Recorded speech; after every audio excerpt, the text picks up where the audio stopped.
everyone. My name is Ayati Dashkar. I'm the Global Youth Lead for the World Women Foundation. That's why I'm here introducing the next panel. I'm also the Global Youth Ambassador for the Hydesium and UNESCO recognized foundation in Switzerland. And I'm also the host of the podcast Girls Talk STEM. And I just wanted to introduce this next panel because we have to realize that every time we ask a question to AI, a drop of water evaporates in a cooling tower and a circuit pulls a pulse of energy from a grid built for a world that no longer exists. And we're currently living through the greatest paradox of the modern era. Our digital future is hungry, and its appetite may be the very thing that threatens our physical climate. We're building a global brain of silicon and code that requires more power than the entirety of many nations. Yet we're racing against the ticking clock to bringing our carbon footprint to zero. So can we innovate our way out of this tension? Can the same intelligence that consumes our energy be the key to optimizing it? The answer to this, we have brought together a powerhouse of global thinkers and who sit at the intersection of geopolitics, finance, technology, and industry. And with that, I want to introduce Ms. Whitney BAIRD, who's the President and CEO of the United States Council for International Business, who are also our strategic partners, who's representing the voice of American industry at the global level. Please, I want to welcome all our panelists and Ms. Whitney BAIRD to the stage.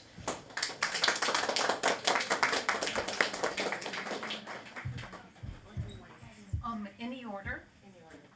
Maybe we don't sit right next to each other. Yeah, we're gonna sit here, so we don't.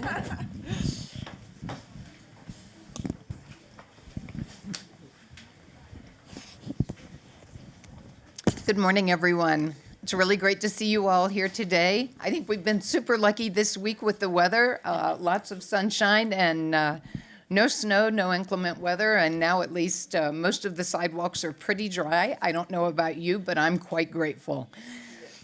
So we're really thrilled today to be here and talking about digital public infrastructure. I think it is an area of real passion for a number of our business partners, and we're really thrilled today to have a great panel to discuss these issues. If I can introduce first Victoria Den, who's the Senior Vice President for the U.S. Public Sector for Mastercard. Victoria, welcome. Claire Alexandre, who's the Head of International Government Relations for PayPal. Welcome, Claire. Catalina Garcia Gomez, who's the Global Director of Corporate Affairs for AB InBev. Catalina, you guys actually sat right in the order, just by chance.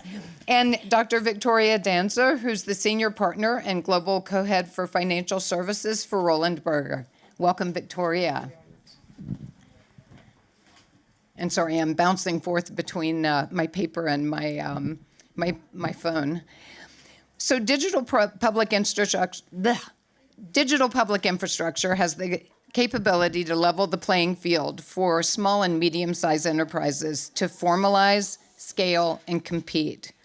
However, as we pursue DPI solutions globally, there are challenges related to access, security, and building consumer trust.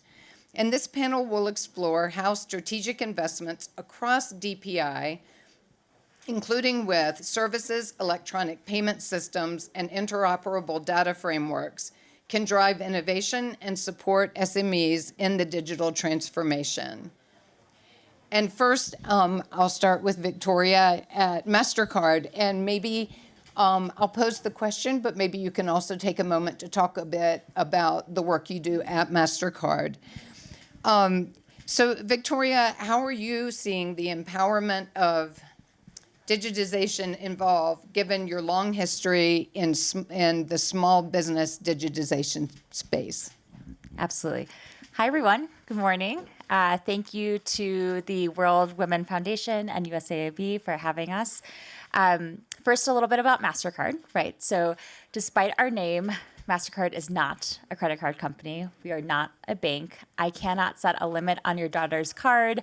I cannot white out your student debt. But what we are is a technology company in the payment space, right? Our job is really simple. It's to help people and businesses and governments to pay and get paid in a way that is safe and secure and seamless.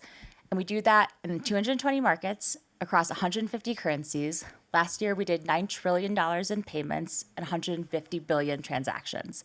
That's 5,000 transactions per second. So 5,000 Starbucks purchases, 5,000 Aritzia purchases if you're me. But it's really a really global business and a really interesting space to be in. But I think what's most important to know about MasterCard is that we have, for many, many years, at the very core of our being, this ethos of doing well by doing good.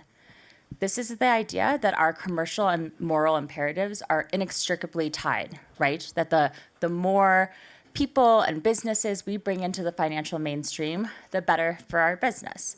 And this is really why we care about small businesses, right? They are the lifeblood of our economies. In the US, they represent 99.9% of businesses. Globally, they're the world's largest employer. They are responsible for 70% of the world's workforce and 50% of the world's GDP. And so it's the perfect example of doing well by doing good, right? It's a chance to where there's real need and real opportunity. Super, thanks very much. Claire, if I can turn to you. So we welcome your thoughts on innovation and digital infrastructure. Really, particularly, how can small and medium-sized enterprises benefit? And maybe also you can introduce yourself and PayPal just a bit. Absolutely. Thank you very much. And good morning, everyone. It's great to be here. I lead the international government relations for PayPal, where we indeed help consumers, SMBs, so small businesses, larger businesses as well, but we'll focus today more on small businesses, in indeed moving money domestically, but cross-border as well, which has been a key component of the added value that we've provided to customers for now more than 2 decades. And the link to innovation is very clear, because to enable those now, I think, more than 430 million users on our platform, we have to actually provide them with innovations on a regular basis. And we started with this, indeed, more than 25 years ago, by enabling the movement of money using, instead of a bank account or a financial service identifier like we have to use most of the time, you could use your email address. That was very, very different.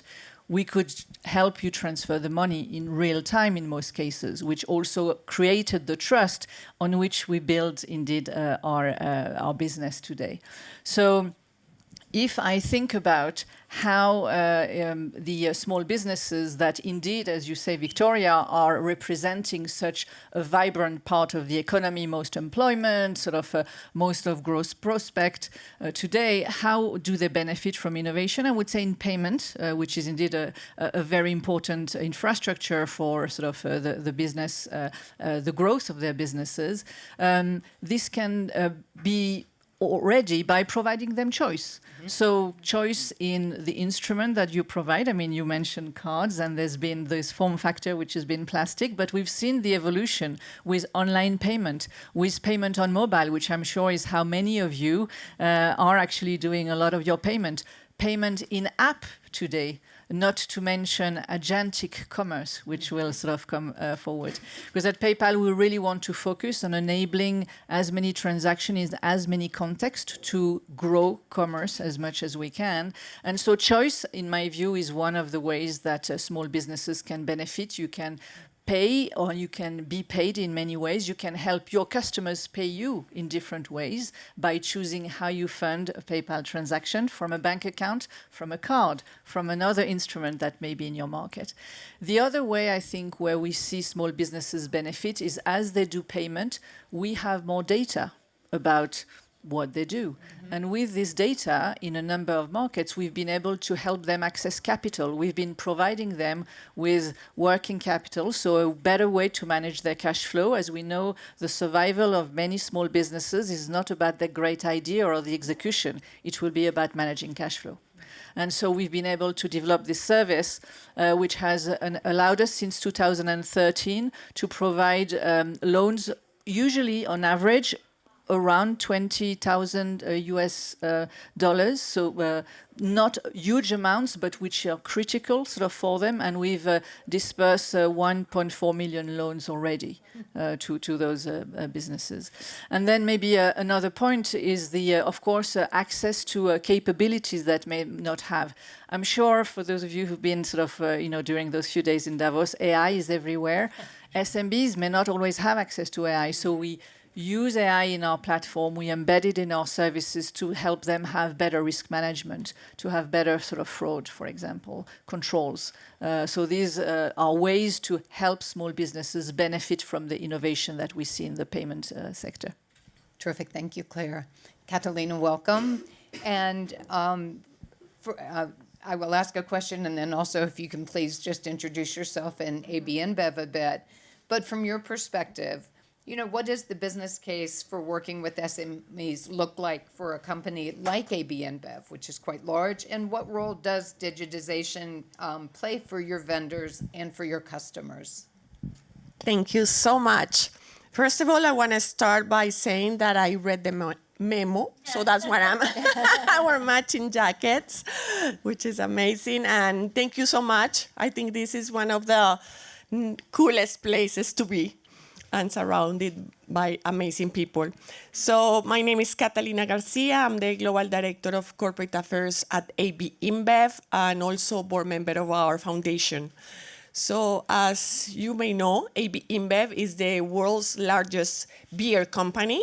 We operate in more than 50 countries and around 500 brands that we have. Some of you may have tried them, like Budweiser, Michelob Ultra, Stella Artois, Corona, and some others, local brands.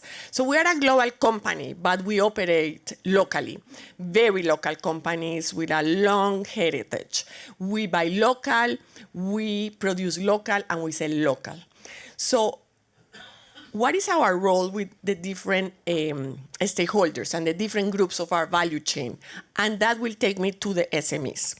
First of all, let me talk about the consumers, 2 billion consumers that are drinking and enjoying our products around the world. Second, the customers, the small businesses, the retailers, those that sell our products around the world, from mom and pop shops to bars, restaurants, wholesalers. Those 6 million consumers, 4 million are in developing countries, meaning Latin America, Africa, Asia. And in the case of Latin America, around 40% of those businesses are owned by women. Other group of our value chain is the suppliers, small suppliers, around 80,000. And of course, our colleagues, 160,000. So we as a company have a role to play, being part of the solution of the different needs of these groups. So today our focus is SMEs. What is the business case around SMEs? We want to sell more beer. We want to sell it in a responsible way. We want the consumers to have a positive experience with our products, to drink in moderation. And these small businesses have also a role to play because they connect every day with the consumers. They know the consumers. And we have a responsibility with them to ensure their businesses is responsible. So we have lots of trainings, lots of best practices, evidence-based, that work to ensure they have a responsible business. But this goes beyond responsibility. I want to share a story. I'm originally from Colombia, South America. I live in New York. And 16 years ago, when I started in Colombia, in the company, our local company called Bavaria, I went to visit our stakeholders. I said, I want to visit the mom and pop shops, the tiendita, the corner store, the bodega. So I went with the sales team, and I was leading at that moment our foundation. So I said, okay, what can we do as a company to help these customers thrive? They are the heart of our business. So I want to see how they operate. So I met this woman called Gloria. So Doña Gloria, as you know, in Latin America, we call Doctor Doña. So Doña Gloria, she was worried, not about her business. She was worried about the space she had in front of her shop that was full of trash, that was the center of trash for the community and also a center of violence. So she wanted to do something for the community. So say, how can you help me? You know, I feel I'm a leader. And I say, for sure you're a leader. I want to help the community. I'm a person that the neighbors bring to me the keys of their home because they trust me. And yes, I say, okay, let me think about it. But tell me, how are you running your business? So she showed me a notebook, and that was her a paper booking. And you manage your inventory here. Yeah, this is my numbers. Every day I do this one page every day. I say, okay. So I talked to the sales team. I say, we have to do something. We need to help them. If they grow, our business grow. So from that moment, we started working with partners, with the financial sector to help them with microcredit, because they had loans, informal loans that were super expensive, that were draining their businesses. So first, starting with partners, because we cannot do this alone. We do have a role, but if we join efforts, it's much better. And on the other hand is no technology at all in this business. So how can we help them really include digital solutions into what they're doing? So we knocked the doors of the IDB Bank, the Inter-American Development Bank, and we found that we had the same objective. How can we help these small businesses thrive? And we know them very well. They are our customers, our heart of our business. And the IDB wanted to grant the funding to promote financial inclusion and digital inclusion. And we said, okay, we're singing the same song. Let's join efforts. So we did a matching fund of a grant, and we put another money, was around $3 million at that time, and we started small. And that's how we work at AB InBev. We start small, we test, we measure, and then all these learnings, what really work, we start scaling up. And today I can say that that program that is all about financial, digital inclusion, providing skills to these leaders of the community, the owners of these mom-and-pop shops that become agents of change, all of this together is really bringing a different way of doing business. It's all about shared value, business growth, and community growth. Oh, Catalina, thank you. And I know from working in the developing world in my diplomatic career, one of the biggest issues is really formalizing small and medium-sized businesses. And there's a real virtuous circle there as they begin to use digital services. It does produce data. It helps them become a formal part of the economy and begin to demand and expect services from their government. But at the same time, these governments gain much better information about what's actually going on in the economy. So it's a very powerful story, and I think very positive. Victoria, so from a financial services lens, what are the most high-impact pieces of digital infrastructure? So payments, digital ID, credit rails, and if you can even explain that, because I'm not sure what credit rails are, and data sharing that would most quickly improve small and medium-sized enterprises' access to finance, and then maybe what's realistically blocking adoption at scale. Sure, with pleasure. And I also start with a quick introduction, maybe first. So I'm a senior partner at Roland Berger, which is, if you will, the European one among the global strategy consulting firms. We're also a proud partner of the World Women Davos agenda. And I'm a global co-head of the financial services practice. We advise banks, insurance companies, and obviously also fintechs on all kinds of strategic questions, but increasingly on the intersection of business and technology, and obviously also AI. You mentioned the buzzword of this week already, so I have to mention it as well in this context. Now, at Roland Berger in the financial services practice, we've been increasingly focusing actually on the female aspect of banking. Also published a study on financial well-being last year, where we saw that actually the biggest potential in banking and insurance that is untapped by all the big players is women. They are already customers, they already, in the case of banks, have accounts. And we heard on the panel before that we have this huge gap in terms of investing. So it's very interesting that it's still, when you talk to management boards, it's still a topic where they think a lot about product innovation and all kinds of different angles, but they forget what is actually lying on the street that is to better address the needs of females. And that also ties back to the discussion we're having here today on SMEs. Found very interesting on Europe. If you look at a recent OECD study, you see that we would need 25 million more SMEs in Europe to close the gender gap in SMEs. And now we are always complaining about the growth in Europe, so there is the potential actually. If you look at the topic of female-led SMEs, there are two impediments. There are less founders because there is less venture capital. The best way to not get venture capital is if you have a woman in the founders team, really. So it's a very tough statistic on this one. And the second one is the access to credit. And so I'm winding your question a little bit backwards, actually, because if we need better access to loans to help female-led SMEs grow, question is, why is the access so bad? And we see in all statistics that you're 30 to 40% less likely as a female-led SME to get a standard loan at a bank. There are several reasons for that. There is, of course, a certain element of bias in traditional banks, which I want to, let's say, take out a little bit for the moment. But you have the fact that loans are mostly collateral-based still in banks, and this is where women usually struggle more.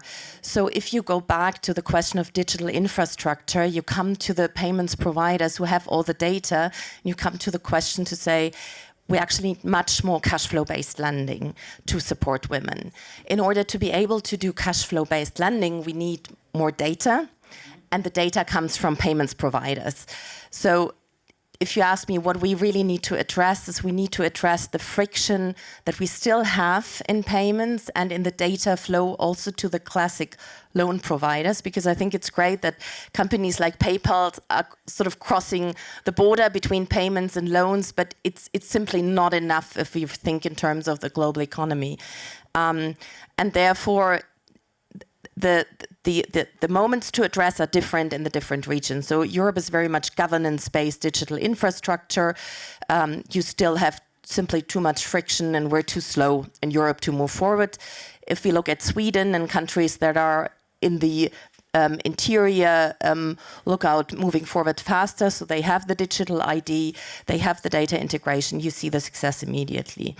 I think in the US, and I'm certainly not an expert, so you're the experts probably here in the US, you have much more drive in the private sector, but the access is not as equal as in Europe because it's not centrally governed. So probably if you combine both worlds would be great. And then in the emerging markets, there's really the foundation layer of digital IT, of payments infrastructure that you need to create. What I think is very nice, just to close, what is very nice about the topic we're discussing today, it's nothing that we need to do to address specific women's needs, but actually if we just leverage what digital tech can do, if we just create the basis and the infrastructure, in our view, naturally women will over-proportionally profit from this. Terrific. No, I appreciate that. And four, I think, very interesting perspectives. So we've talked a bit about the benefits of digitization and the opportunities. And maybe now I will shift and just for each of you, talking a bit about the risks at the same time. I think one of the issues in moving to digital is, in fact, you don't hold it in your hand. In a sense. So it really relies on trust in the system, trust in the data, and trust that there are protections. And I would say in a world where there are, I think, increasing cyber attacks, cyber versus small businesses, cyber versus financial systems, and frankly, cyber attacks on governments. You know, from each, maybe I'll start with Victoria and just go across sort of from your company's perspectives. How are you working to mitigate those risks and build trust in the systems?